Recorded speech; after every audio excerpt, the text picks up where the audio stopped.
வணக்கம் ஃப்ரெண்ட்ஸ். இன்னைக்கு பால் பாயாசம் எப்படி செய்யுதுன்னு பார்க்கலாம் வாங்க. அதுக்கு தேவையான பொருட்கள்: முந்திரி, திராட்சை, ஏலக்காய், 1/2 லிட்டர் பால், நெய், ஜவ்வரிசி, சேமியா, சுகர். இப்போ நெய் போட்டு முந்திரி திராட்சை வறுத்துக்கலாம்.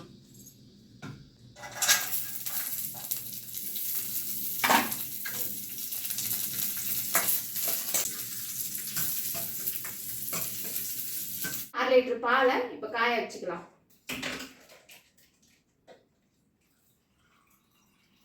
ஃப்ரெண்ட்ஸ், 1/2 லிட்டர் பாலுக்கு 200 ml தண்ணி ஊற்றிக்கலாம். ஃப்ரெண்ட்ஸ், இப்போ ஜவ்வரிசி சேர்த்துக்கலாம். நல்லா கொதிக்குது. இதில் கொஞ்சம் ஜவ்வரிசி சேர்த்துக்கலாம்.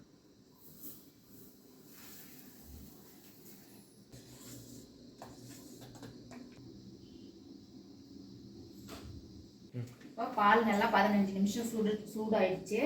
இப்போ இது 1 லிட்டர் பாலுக்கு செய்யறது சேமியா. இதில் பாதி சேர்த்துக்கலாம்.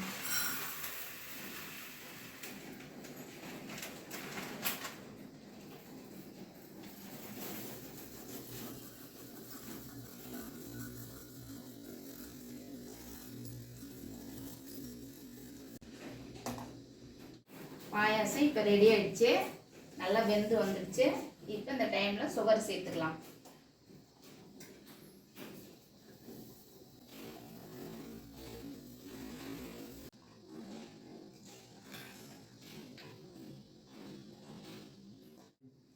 இப்போ வாசனைக்காக 2 ஏலக்காய் போட்டுக்கலாம்.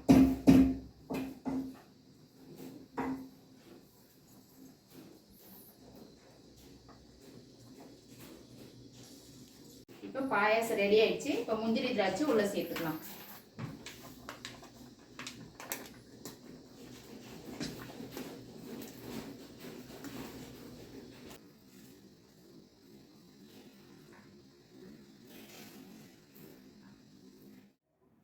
பால் பாயாசம் ரெடி ஆயிடுச்சு. வாங்க சாப்பிட்டு பார்க்கலாம். உங்கள் வீட்டில் நீங்களே செஞ்சு சாப்பிட்டு பார்த்துட்டு பிடிச்சிருந்தா லைக் பண்ணுங்கள், கமெண்ட் பண்ணுங்கள் ஃப்ரெண்ட்ஸ்.